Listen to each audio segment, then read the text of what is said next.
Ça y est, enfin, elle a été révélée, la Volkswagen ID3, sans son camouflage qui gâchait tout, on va pas se mentir. Donc c'est l'Argus qui nous montre un petit peu les photos et nous dit ce qu'ils en pensent de cette ID3. On va lire un peu ce qu'ils racontent. Donc c'est la toute première Volkswagen électrique, même si en 2013 il y a eu la e-Up, puis en 2014 la e-Golf. Mais là c'est vraiment la première voiture électrique avec la plateforme MEB réservée aux véhicules 100% électriques. Alors du côté des dimensions, elle fait 4,26 m de long. C'est le même format que la Golf du coup, 1,80 m de large. La ID3 s'en distingue par une hauteur de 1,55 m et un empattement de 2,77 m. Donc c'est respectivement 6 et 15 cm de mieux que la Golf. Ces proportions atypiques, sa silhouette façon monospace l'éloignent vraiment de la Golf.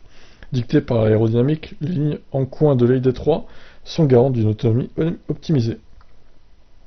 Alors, son capot est raccourci par un bandeau de plastique noir positionné au bas du pare-brise.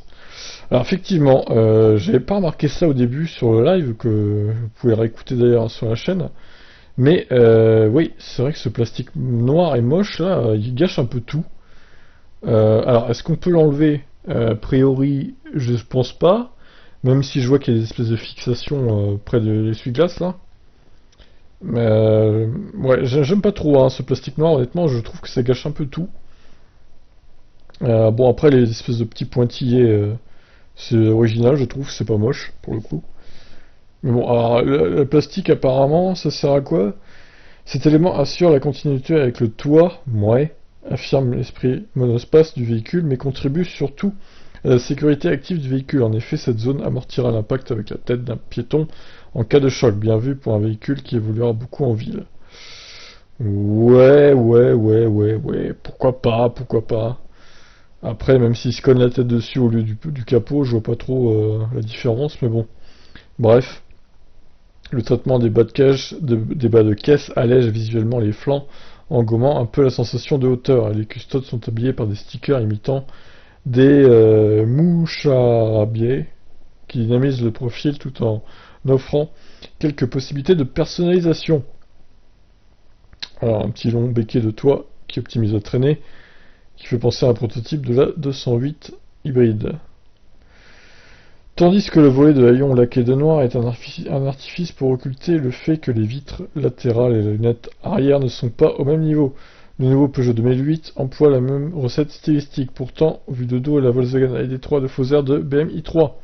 Coïncidence troublante? C'est vrai, vu de dos. Bah voyons la photo, clairement. Ouais, il y a un petit air quand même, c'est vrai. Il y a un petit air de BMW i3.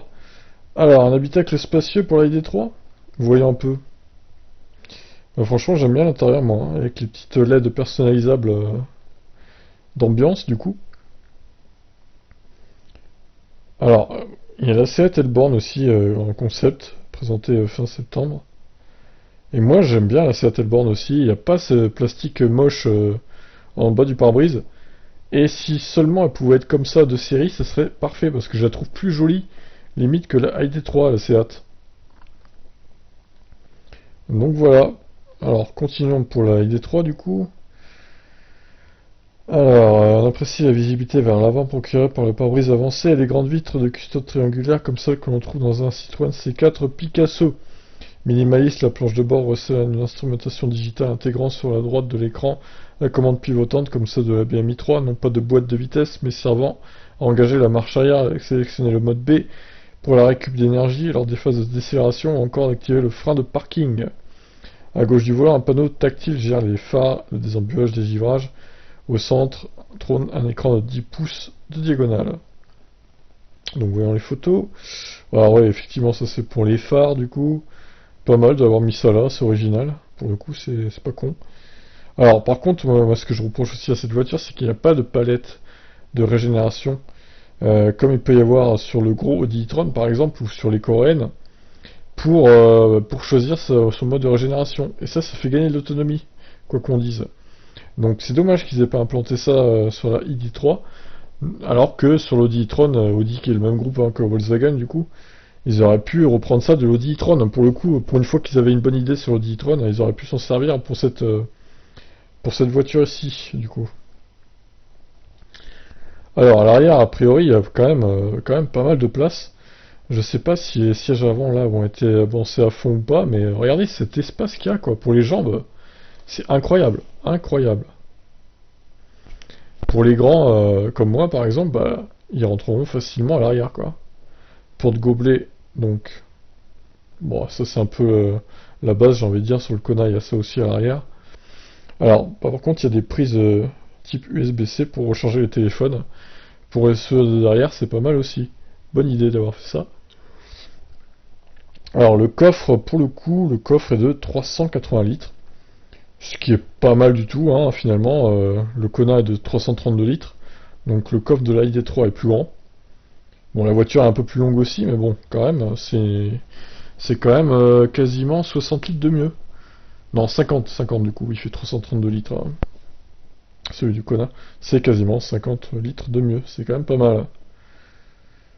Donc une capacité comparable à celle d'une Golf, en 5 places, ça ressemble encore avec nos mesures, mais la hauteur de seuil 65 cm et celle du plancher sont forcément plus élevées pour l'ID3, il n'y a pas de miracle. Alors, on se demandait sur le lac justement, mais il y a vraiment un double fond hein, pour ranger les câbles, même si ce double fond est moins profond d'ailleurs que le Kona. Bon après voilà, il y a quand même un double fond, il mérite d'être là. Donc il fallait le préciser quand même.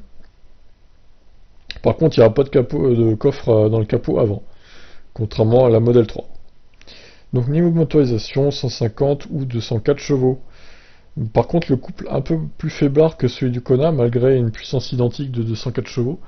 Kona c'est 395 Nm et ID3 c'est 310. Bon, vous allez me dire, ça change pas énormément, mais bon, quand même, c'est assez étonnant. Bon.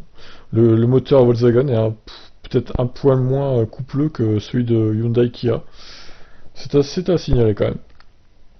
Donc, capacité de batterie, ce sera soit 45 kWh, soit 58, soit 77 kWh. Ce qui respectivement me donnera à cette voiture 330 km d'autonomie, 420 ou 550. Donc 550, c'est quasiment similaire à une Tesla Model 3 long range pour le coup. Et le 420, bah, c'est le modèle qui s'attaquera à la standard range, tout simplement. Donc une ID3 à moins de 30 000 euros, oui, ce serait pour celle de 45 kWh du coup, bien que je doute que celle de 45 kWh se vende beaucoup. Ouais, je pense plutôt que c'est la 58 ou la 77 kWh qui se vendront le plus pour ma part. Moi j'attends surtout de voir le prix de la long range entre guillemets, celle qui aura 77 kWh. Là il pourrait faire très mal à Tesla, qui vend sa Model 3 long range à quasiment 50 000 euros bonus déduit. Donc s'ils veulent frapper fort Volkswagen, ils mettront la ID3 à long range au prix de la Model 3 standard range, c'est-à-dire à 42-43 000, et là ils frapperont très très fort. Même si évidemment la Volkswagen n'aura pas l'avantage des superchargeurs. Ça c'est un peu dommage, mais bon, il y a Unity qui se développe, donc au pire dans quelques années, ça sera gommé. Donc voilà, on va essayer de regarder un petit peu les photos quand même. J'ai vu qu'ils en ont mis plein en plus, l'Argus. Donc profitons-en, j'ai envie de dire. On va essayer de la reprendre du début. Allez, c'est parti. Donc là, c'est au salon. Hein. Vue de l'arrière. Couleur turquoise, hein, jolie couleur d'ailleurs. Ça, c'est l'intérieur. Tout blanc. Tout blanc, tout blanc. Avec les sièges un peu gris par contre. Bon alors ouais, voilà, comme je vous ai dit, hein, la planche plastique là, c'est assez moche. J'aime pas trop, hein. Honnêtement j'aime pas trop. Je sais pas s'il y en a que ça dérange sur la chaîne là, mais moi ça me dérange. Honnêtement ça me dérange. Là ça se voit encore plus quoi. Ça fait un gros truc noir là, ça ressort trop je trouve. Donc moi ça me dérange. L'arrière qui soit noir, au pire avec le béquet ça me dérange pas. Mais au niveau du pare-brise, je suis désolé, ça fait tache quoi. Ouais, c'est un peu moche, hein. Franchement, c'est dommage qu'ils aient fait ça. Et ils auraient pu s'abstenir, honnêtement, surtout vu les raisons, hein, honnêtement, c'est voilà, c'est pas terrible. Donc, est-ce que ça change bien les photos ou... Ouais, c'est bon, hop. Donc ça, c'est la version blanche. Alors, sur une ID noire, du coup, Je pense pas que ça se verrait cette planche noire là, mais bon. Sur des turquoises ou des blanches, malheureusement, ouais, là on le voit bien. Les phares sont sympas aussi, j'aime bien. Après moi, niveau design, je préfère la Seat Elborn, même si elle est au stade de concept encore. Déjà, il n'y a pas cette planche de plastique là, ce morceau de plastique noir, noir mat. Et bon, j'ai une petite préférence pour la Seat, qui serait de toute façon peut-être un peu moins chère. Ça reste à confirmer, hein, mais bon. Même si elle est 500 € moins chère que celle-là, à finition égale, ça sera toujours ça de prix. Ça, c'est l'arrière, du coup. Le petit coffre, qui n'est pas si petit que ça d'ailleurs, 382 litres, c'est pas mal. 380, je crois, pas 382. C'est pas mal quand même, hein, pour une compacte. Les petites LED d'ambiance, les rangements entre les deux sièges avant. Alors, est-ce qu'il y a des rangements? Ouais. Ah ouais. Alors, il n'y a pas de rangement comme j'ai dans le Kona pour mettre son téléphone dans les portières. Ça, c'est un peu dommage aussi, pour le coup. J'ai l'habitude, même dans l'Aion, de mettre le téléphone dans la portière au niveau des boutons pour ouvrir les vitres et tout. Mais là, je vois qu'il n'y a pas de rangement dans la portière, donc bah, si un jour je vais acheter cette voiture, bah, du coup, ça va me gêner, ça. Ouais, il y a quelques petits trucs qui me gêneraient dans cette voiture quand même, hein, si je l'avais. Elle est pas parfaite, elle est loin d'être parfaite. Après, j'aime bien quand même. J'aime bien, ils ont fait du bon boulot Volkswagen. Après, à voir hein, sur les tarifs maintenant. Et donc ça, c'est la Seat. À voir les tarifs. Là, je vois que la ID First, elle serait avec 58 kWh de batterie à 34 000 euros. Bonus déduit, du coup. C'est un prix correct. C'est pas non plus révolutionnaire, je dirais. C'est pas révolutionnaire, mais bon, le prix n'est pas, il est plutôt correct, hein, vu la concurrence actuelle. Après, c'est pas révolutionnaire par rapport aux coréennes qui ont un peu plus de batterie du coup. C'est un peu moins cher certes, mais au final, elle a un peu moins d'autonomie aussi, donc bon. Après, elle recharge plus vite également, donc c'est aussi ça l'avantage. Donc voilà, pour cette ID3, voilà ce qu'on pouvait en dire. Bon, je vous tiendrai au courant hein, des prix en France quand même, parce que là c'est que les prix en Allemagne qu'on a pour l'instant. Donc on n'a pas une idée des prix en France. Bon, même si a priori ça devrait être à peu près les mêmes. Du moins j'espère que ce sera pas plus cher parce que alors là par contre ils se tireront une balle dans le pied. Mais bon voilà. En tout cas je la trouve plutôt sympa cette voiture. Même si les défauts que je pourrais dire c'est ce plastique noir à la con qu'ils ont mis en dessous le pare-brise. Les palettes au volant qui sont inexistantes. C'est dommage alors que sur le e-tron elles y sont. Et les rangements dans les portières pour mettre son téléphone qui ne sont pas présents. Donc dommage ça aussi, parce que moi, qui mets mon téléphone souvent là-dedans, bah, si je veux acheter cette voiture un jour, bah, ça va me gêner. Et ça pourrait être une raison que je l'achète pas du coup. Donc voilà, je vous laisse réagir hein, sur cette voiture si elle vous plaît ou pas. Sur ce, moi je vous laisse, ciao.